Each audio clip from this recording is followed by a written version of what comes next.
very much. CSS at 70, are we in the building? Yes. Centennial students, are you here to celebrate? Yes. I'm not feeling your presence. Why? Are we ready to celebrate? Yes. Are we here to celebrate our loving Centennial? Yes. Wow, I can see the place is full of energy and great minds. Well, when they say greatness is not just born, but it's rather forged through transformation, vision, and resilience. With this, ladies and gentlemen, distinguished guests, esteemed alumni, teachers and students of this noble institution, colleagues from University Chapter, and everyone present, I want to use this opportunity to welcome you to the 70th year anniversary of Centennial Secondary School with the theme Rejuvenation. It's with great delight and immense pleasure that I stand on this podium to introduce an extraordinary keynote speaker, a person who embodies the spirit of resilience, leadership, and transformation. She was born and raised in Sierra Leone from Mayamba district. She is a philanthropist, a leader, and more. She has lived in Atlanta, Georgia, and has dedicated over 30 years to making a difference locally and internationally. And guess what? She is a profound alumni of our very own Centennial. She is the founder of the People's Foundation for Humanity and Development, and also the visionary behind the Destiny Christian Academy. This woman has provided education to 600 children across Sierra Leone. Through Women in Ministry, through Women in Ministry International, she has empowered women across 4 districts in Sierra Leone. She has a 19-year academic career, serving as a professor at the American Intercontinental University, Atlanta campus. And her leadership as a Vice Chancellor at the University of Management and Technology, Sierra Leone. She has created an impact in the lives of many Sierra Leoneans and the nation as a whole. With degrees in information technology and business administration, she has focused on management and international business. Her expertise has earned her numerous awards, including the 2021 National Women's Forum Award, and the 2024 Presidential Lifetime Achievement Award from President Joe Biden of the United States. Beyond education, this woman has donated academic resources to schools and led projects like the Water and Sanitation Initiative and Centennial. You know, wonderful? She is also an ordained minister, a devoted mother and grandmother. She mentors young women striving to make a difference, including myself. Today, she will share her inspiring journey on rejuvenation and introduce the CeOSA Student Ambassador Award, honoring students who uphold Centennial's values. She also honors Mama Hoffman's legacy by creating an annual award for outstanding students. I had a privilege to meet this woman when she visited the school during their project, where she led the Engineers Without Borders. By then, I was in SSS1. Her inspiring stories and words of encouragement about seizing opportunities and lifelong learning opportunities has played a vital role in my life. And I stand here proudly as a future doctor today to introduce our academic doctor, the inspirational mama in the building, as we celebrate a remarkable 70th year anniversary of our darling school today. I want us all to honor the past, celebrate the present, and also dream big for the future. This woman has mentored people in this nation and also internationally. When you talk about greatness, she exemplifies that word. So, Mr. Chairman and everyone present here, without wasting any time, I want you all to join me in welcoming the lady of the hour, the inspirational doctor, the remarkable daughter of this land, our mentor, the mama, doctor, who is no less a person, but Dr. Lauretta will Sillah to the stage. Let us give her a warm Centennial welcome as she shares her vision and wisdom with us today. Thank you.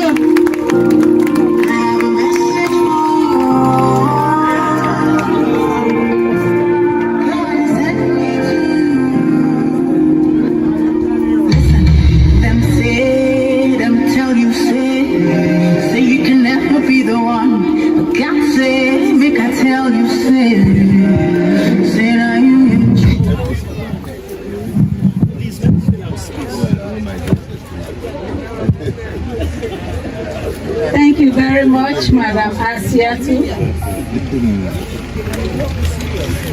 Mr. Chairman, or Mr. Chairman, our Honorable Paramount Chief, Mr. Ali Kogo. Now you can tell you are my senior. His nickname was Ali Kogo. Honorable Paramount Chief.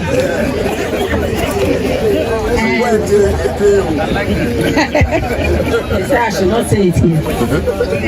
Okay. Our esteemed, distinguished guests from the head table, all members of the high table, and my senior and my mentor, Mr. Francis Mustafa, our great elder in the house, who we will hear more about later on. Distinguished guests from United Kingdom, CeOSA, we there? CeOSA, United States, we there? CeOSA, Sierra Leone, all parts of Sierra Leone, we there?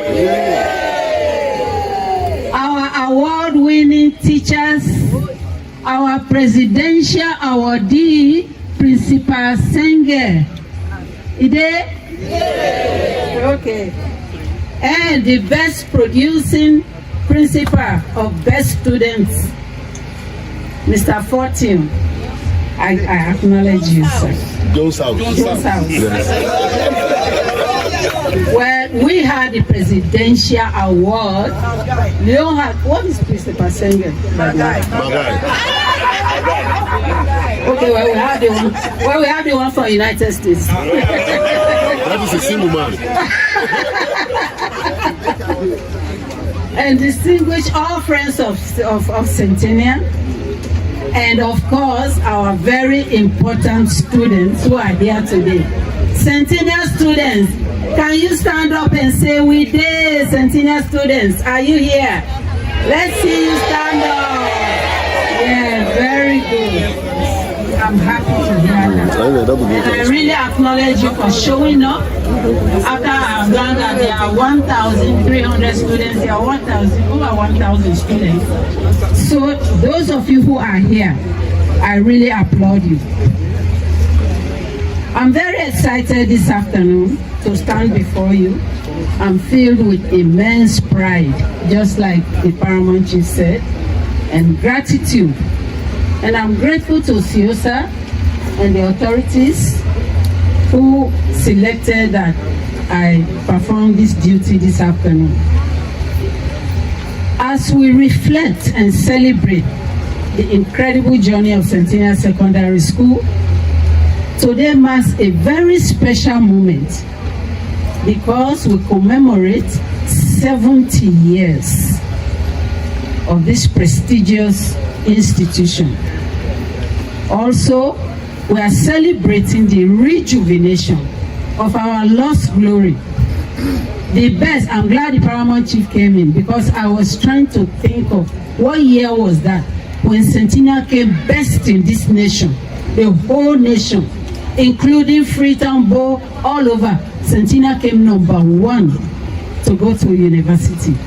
And he's just now confirmed it was 1968. That was the glory of Centennial. That glory we have lost. That's the glory we are talking about. The past glory of Centennial Secondary School. This school was established, as everybody has said, in January 1955 as the very first co-educational school in the country to nurture boys and girls to serve both their country and their God.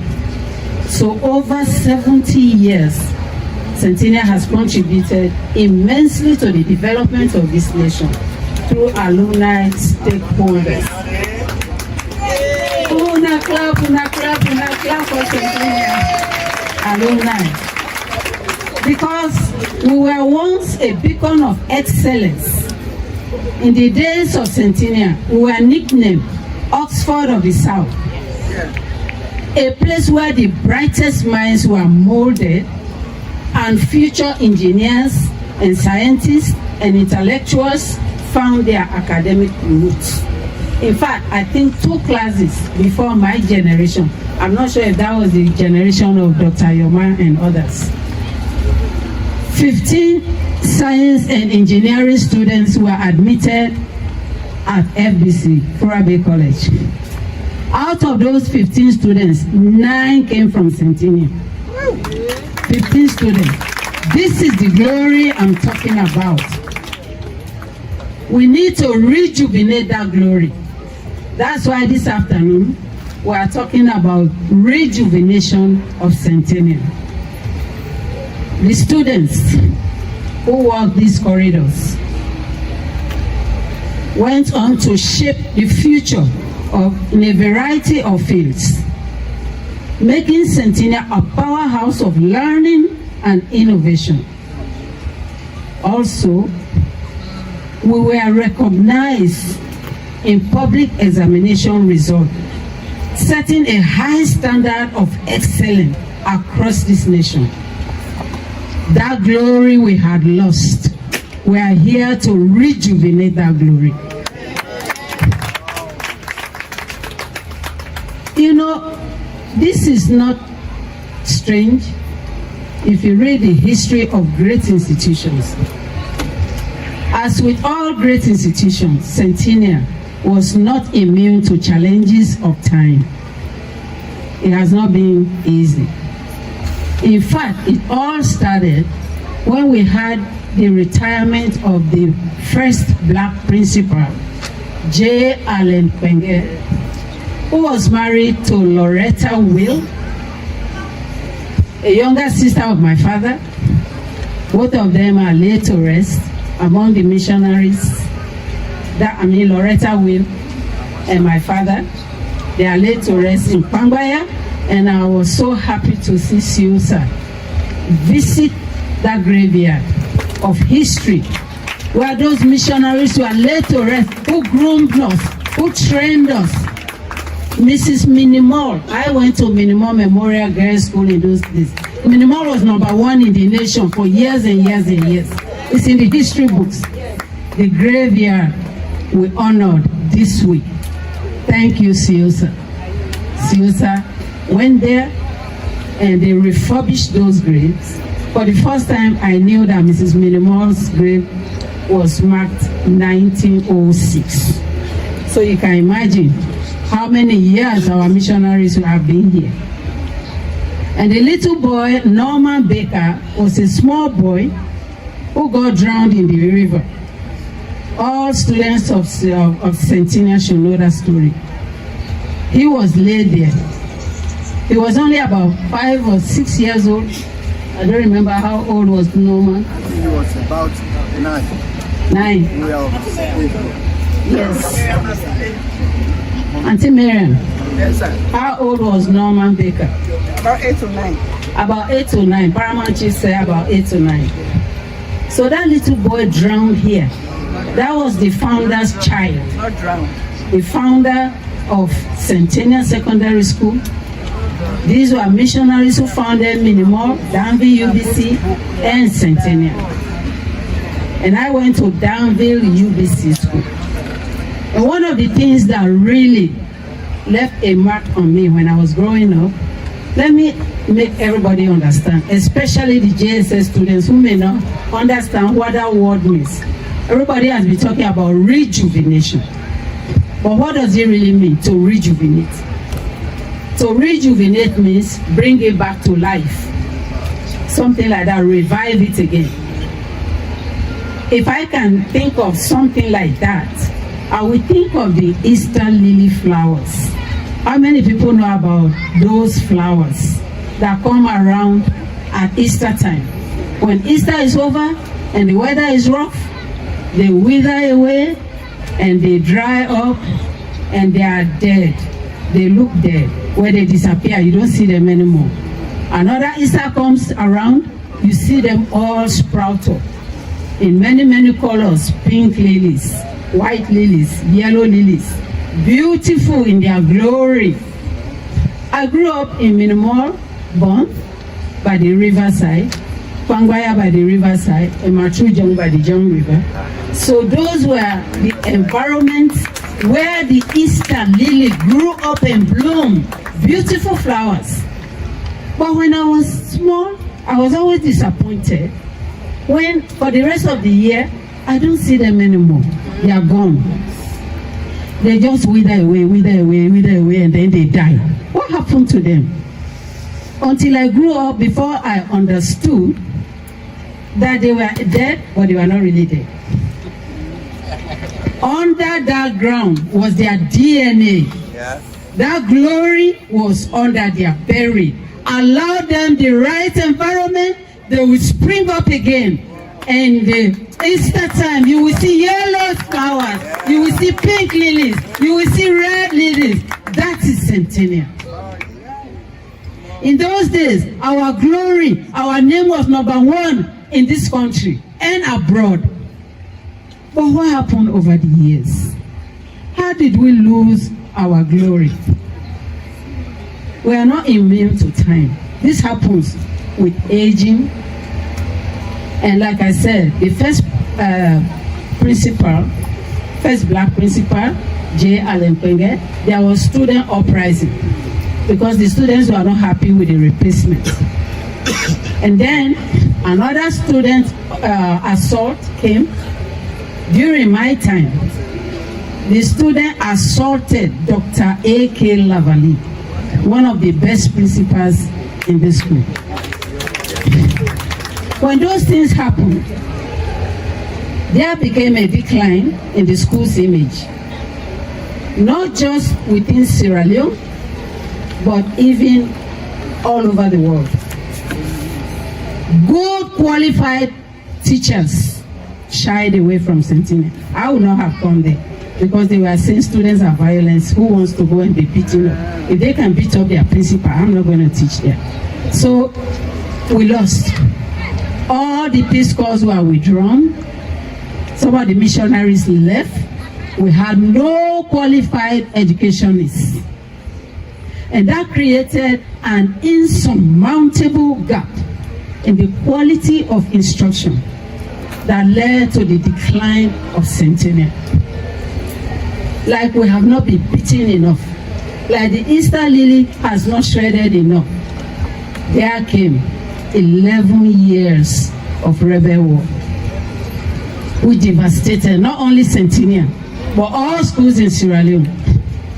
Now here we are, Centennial is suffering from all these devastations, and then the rebel war will come in, aging infrastructure as we can see even now, and then worst of it, the neglect of Centennial. All of us, including us the diasporans, we neglected the school because nobody could come here first of all during the war. So most of us did not show up until after the war. So all of the above series of events would dramatically affect the school's trajectory. Devastating effects of war combined with the tarnish reputation. And then the third, qualified educators. This resulted in decades and decades of dysfunctional administration. By the time CeOSA came in, that was in the 90s, the gradual deterioration of Centennial's infrastructure as well as the academics, Centennial was dying a slow death, just like that Easter lady. We don't hear any more about Centennial's glory. We don't hear any more about the best of this, the best of that. We did not hear any more of that. Centennial needed rejuvenation. When I came here, I came in the 90s too. Immediately after the war, I visited Centennial. I stood in that breezeway, and this campus was looking like a farmyard. Goats everywhere, trash everywhere, filled, piles and piles of dirt all over, nasty buildings. I was right there in that breezeway. I sat down there and I was in tears. I was there with my late sisters and she was asking me, what are you crying about? I could not even answer her. When I looked at it, it was like I was watching a movie. I see the glory of Centennial, then I see this trashy place. I see the glory of Centennial, I see the trash. And I was just in tears. I could not even express how I was feeling. The glory was gone. Our Easter lily was dead. But you know what? It was not really dead. Just like that Easter lily, that glory of Centennial is still here. We are still here. The spirit of Centennial is here. Why would you fly all the way from America, Europe, and Sillah, cross the river and come here? That's the spirit of Centennial. That DNA is in you still. Centennial can still be rejuvenated. And we have all heard already the testimonies that despite all these challenges, the spirit of resilience, that means failure to die, through collective efforts of the alumni here and abroad, the educators, Mr. Sengel, Mr. Fortune, and all these beautiful teachers described to us today, the local supporters, this great institution has been brought back to life.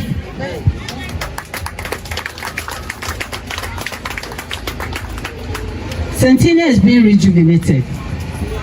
How? Through agents of change. You people are now playing real pivotal roles in this rejuvenation. Your unwavering support, especially diaspora. All of you have attested to that. The diasporas, they have really taken it upon themselves, doing fundraising, refurbishing buildings, donating. Look at our senior, Francis, by himself donated a whole computer lab. And that's not the only one. He had donated school supplies before and money. He was actually our treasurer in the CeOSA, United States and Canada. He was the treasurer, I was the secretary, and Reverend Joe Abu was the president for years and years and years. Over 2 decades, we were running CeOSA over there, until the new generation took over now, Askia and others. But this is what I'm talking about. The rejuvenation started when we started putting our monies together. For instance, CeOSA UK is now giving scholarships. Just a few. But for them to do that few, can you imagine if all alumni were to do that? Textbooks, learning materials and teaching materials for years and years and years we have been donating. That's how that library got started. I myself, during the dysfunctional years, I brought barrels and barrels and barrels of school materials here. And one day I came, all of them were lying down dusty somewhere. Because I was told they did not want the students to steal them. I said, so they are not using them. I would rather let them steal them, but let them go and read them. But those are dysfunctionality we are talking about. Centennial is back on its way to the glory. Centennial is rejuvenated back to glory, I say. Mr. Fortune, please stand up. I want us to give a big hand to this man. He and his colleagues, they have put Centennial back on the map. Is that not the glory I'm talking about? Thank you, Mr. Fortune. You and all your teachers and your staff, bringing now the best Becker student and the best Becker student and the best Becker student and the best Becker student. Please shout Centennial.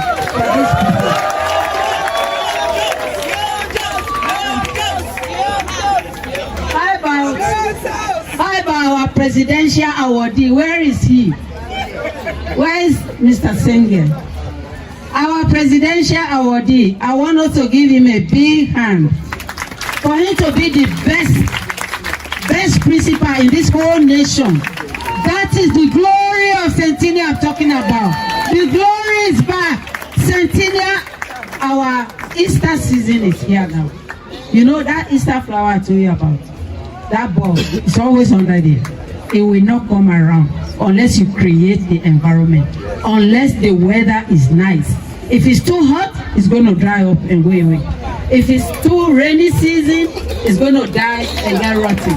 Presidential awardee, thank you for bringing back the glory of Centennial. If I fall down, I will summon you. But anyway, the fact that you are the best principal in this nation, and then bringing 2 times the best student, is that not the glory of Centennial we are talking about? The glory is back. The atmosphere is set. Everybody is ready to move forward now, to go back to the Centennial of old days. I want to hear more of that word, the best, the best, the best. We used to compete. When you come second best, we are angry. You are angry. In fact, from minimal, if 37 people sat down to common entrance, 37 people all pass. And now, today, we heard in his speech, so many children will take the exam and all will have passing grades. This is the atmosphere we needed to bring back, to rejuvenate. The atmosphere had to be set. So now we are back to glory in Jesus' name. Now, what are some of the things really impressing me? It's the fact that just very small amount of people are doing this job. Yesterday, we heard from, I think it was CSS UK, that only a handful of people are doing their work. We heard from CeOSA US, a handful of people. So is Sierra Leone. Not too many people are doing this job. So if we have just a handful of people doing this much work, can you imagine if everybody else, even half of people who graduated from Centennial, will do this job? When we came here newly, everybody was just angry. When you come and see Centennial, you are just angry in your spirit. The spirit of, you are just sad. You are just depressed. I felt like that the first time I came. And you all will agree with me.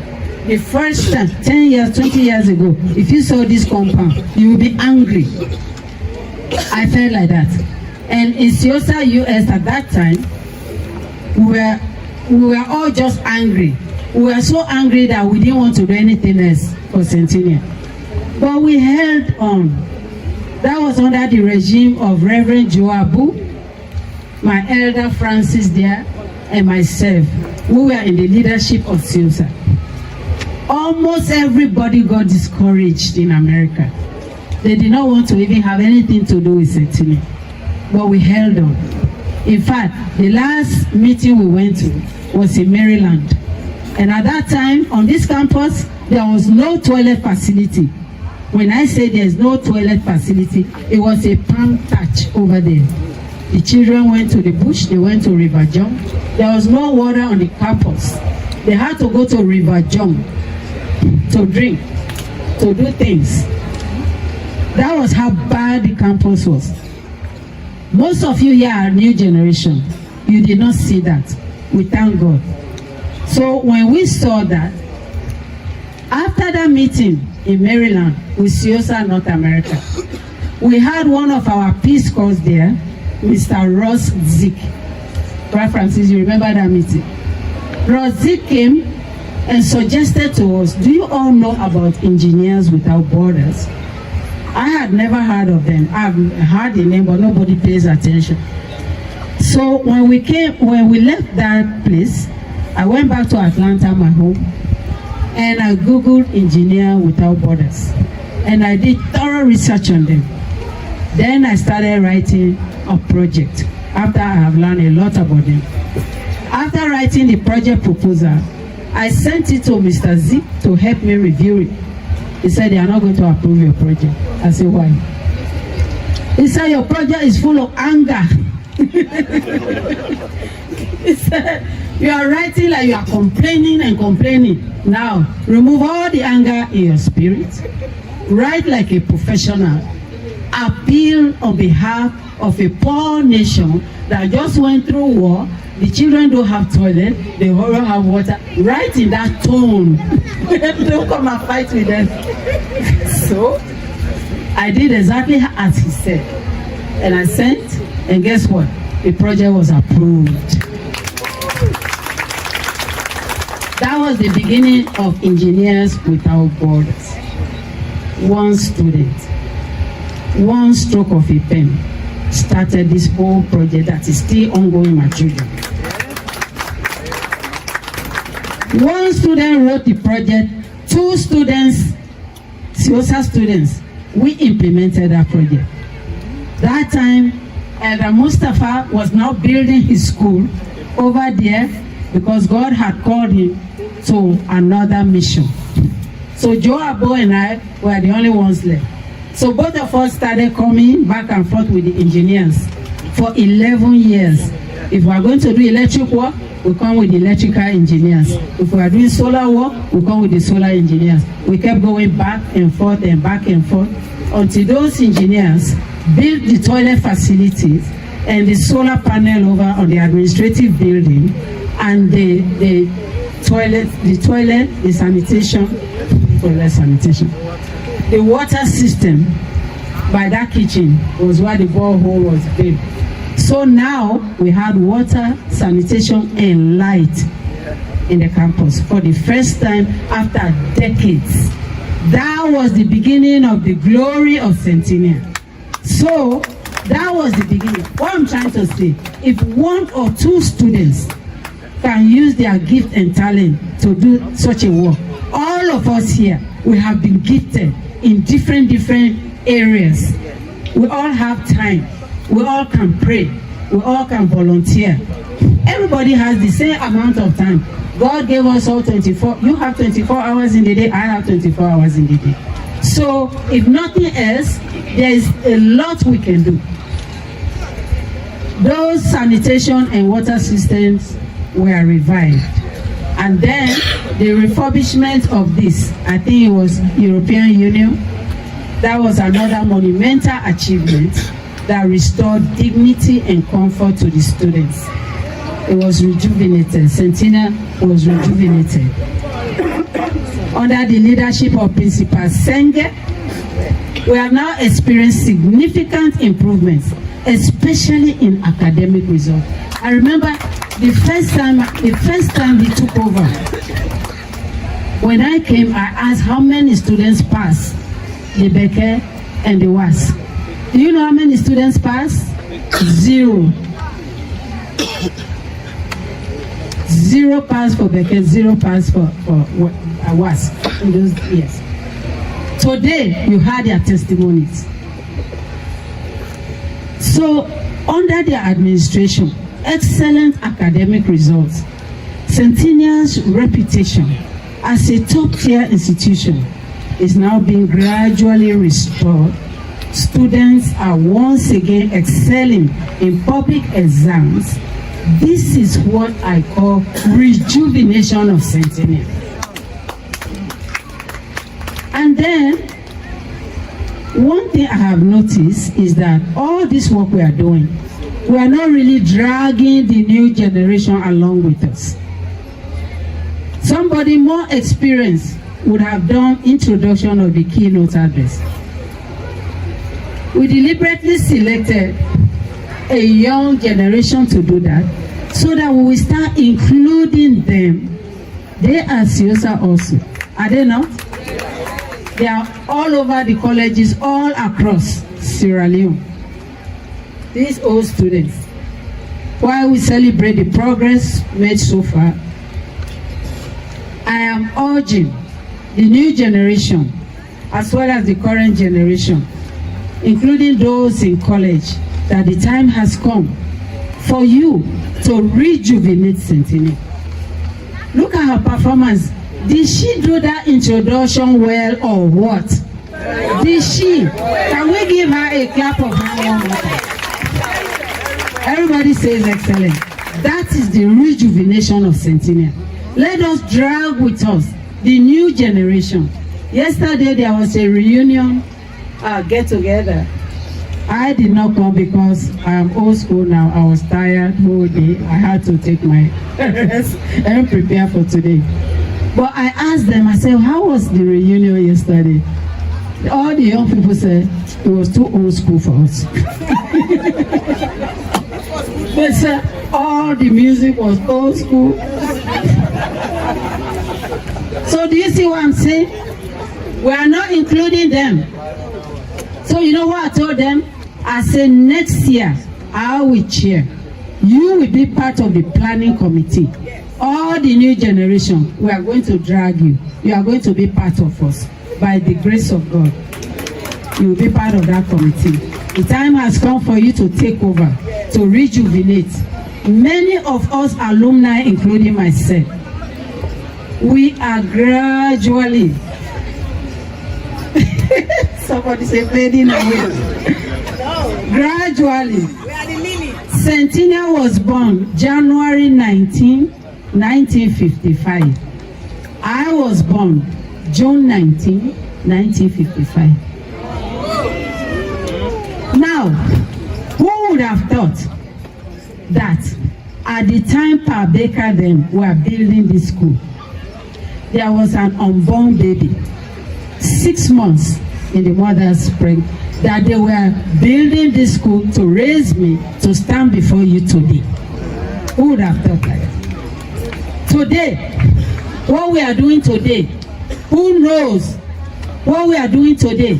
There are unborn children waiting to come to walk into this work that we are walking today.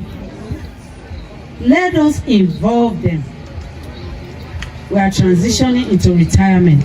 It is up to you, young students. Keep the flame of Centennial burning brightly. Your efforts will ensure that Centennial continues to thrive and that future generations of students will experience the same excellence that we once did. In our meeting yesterday, one word, if we did not come out with anything, we came out with one word. And that was commitment and lack of commitment. Everybody accused everybody about lack of commitment. We accuse CeOSA is not committed. The principal is not committed.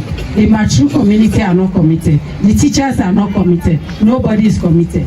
So commitment was the word yesterday. Which means we should all, not that people are not committed, but committed continuously. You cannot be committed today and tomorrow you are not committed. Now, like today, even the students, how committed are they? Half of them are not here. Is that commitment to education or respect to authorities? They are not committed. And then everybody was accusing the school authorities are not committed. But we have all heard the testimonies that we are hearing. There has to be continuity. When you are committed, remain committed. But when you drop that ball, sometimes what you have done may be overshadowed by the one thing that you did not do. Everybody was talking about the filthy dining room yesterday, and everybody was disappointed, including everybody.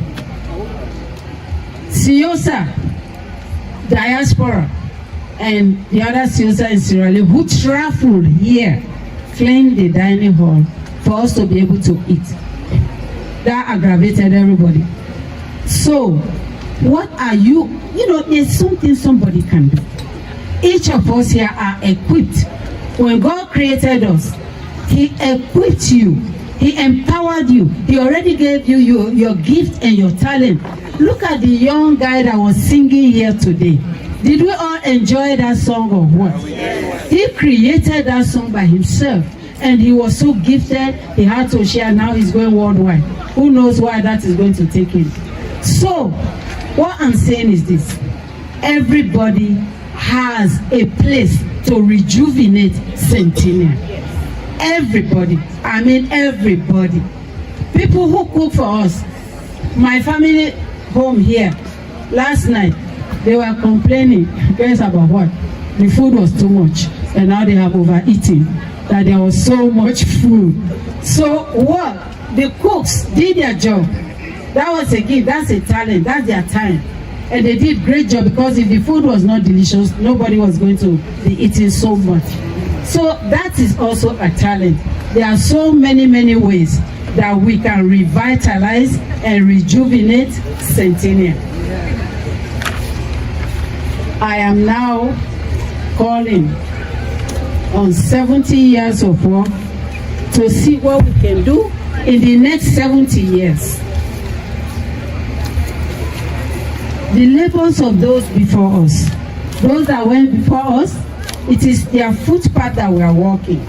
We too, where we are walking, will be the path of the people behind us. The current generation have walked the footsteps of the builders from 1955 to 2025.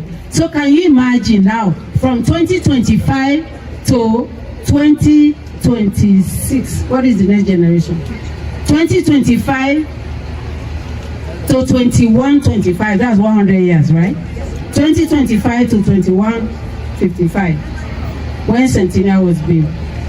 I don't think anybody here will be around. Those people who founded UBC 1900, none of them are around. So the next 100 years, none of us will be around. But we are benefiting from what they did. It is our responsibility for those to benefit from what we are doing today. Am I right or not? Let us rejuvenate. Generations yet unborn, they will carry the legacy of Centennial forward. What role are you playing? As far as commitment and collaboration. When we brought the Engineers Without Borders here, it was as a result of collaboration. When I mean collaboration, everybody put their hands to it. CeOSA came here with them. We did their translation, their coordination, their travel arrangement. We did everything. That was CeOSA. Then the Machu community, they welcome us. They did their part. Whenever I call for Machu community in this chapel, so over 200 people will show up, the Machu community. When they say the engineers are at Centennial tomorrow, everybody, the town crier will announce and we'll put it in Machu radio, and the Machu community will come. I don't know why they are not here today in the numbers paramount chief, but Machu community, they are very resilient.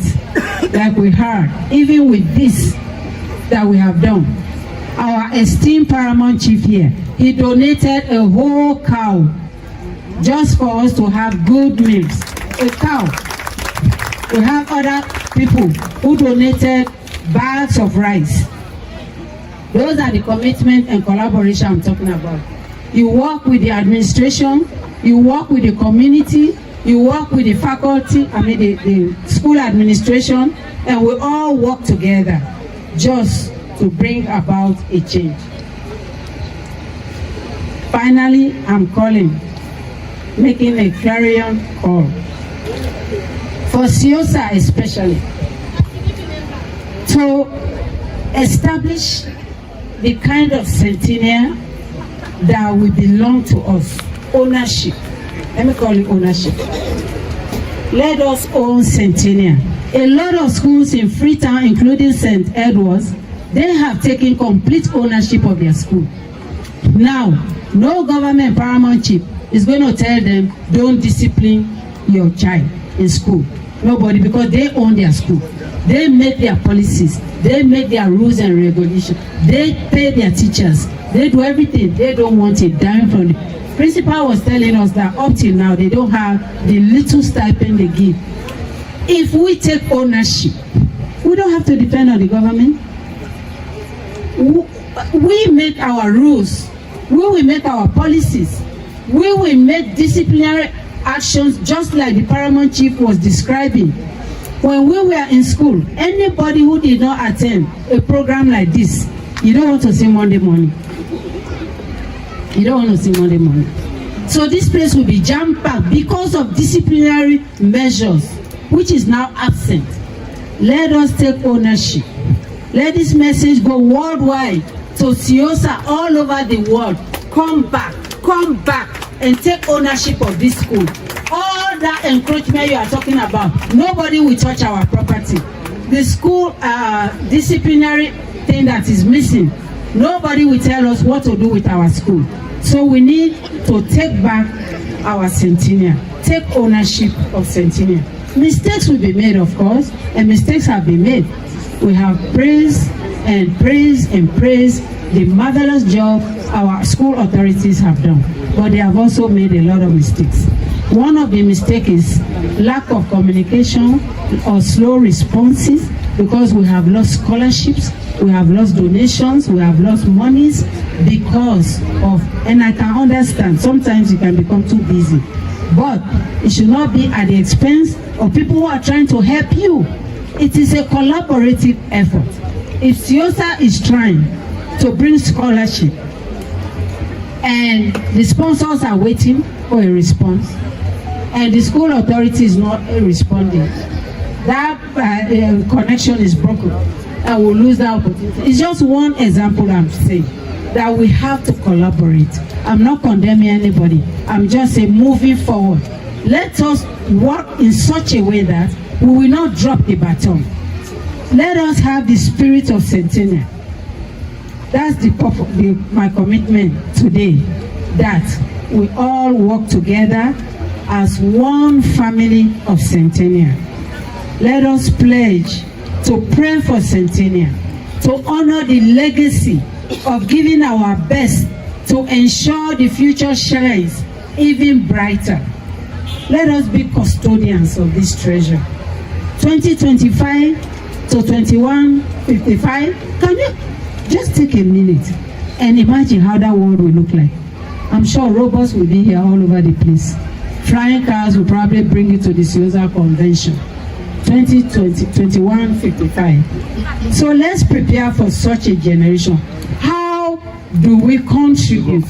How do we rejuvenate? Simple things. There's something everybody can do. Whether you are great or small, whether you are rich or poor, you can pray for Centennial. If nothing else, we can pray. We can offer our finances. We can offer our time. We can offer our talents, our skills. We can mentor somebody, like the testimony of our young student that was here just now. There are hundreds of them across these college universities. All of us can pick one and start mentorship programs. So those are the ways that we can rejuvenate the future. What will you do to present the future generations, to war for generations yet unborn? Are we ready to give our best? Centennial students, are you ready to give your best? I didn't hear you. Are you ready to give your best? CeOSA worldwide, are we ready to give our best? Yes, we are ready. Mature John, Are we ready to give our best? If you are really ready, stand up and shout, Centennial, we are ready. I didn't hear you. Are you ready? Thank you, ladies and gentlemen.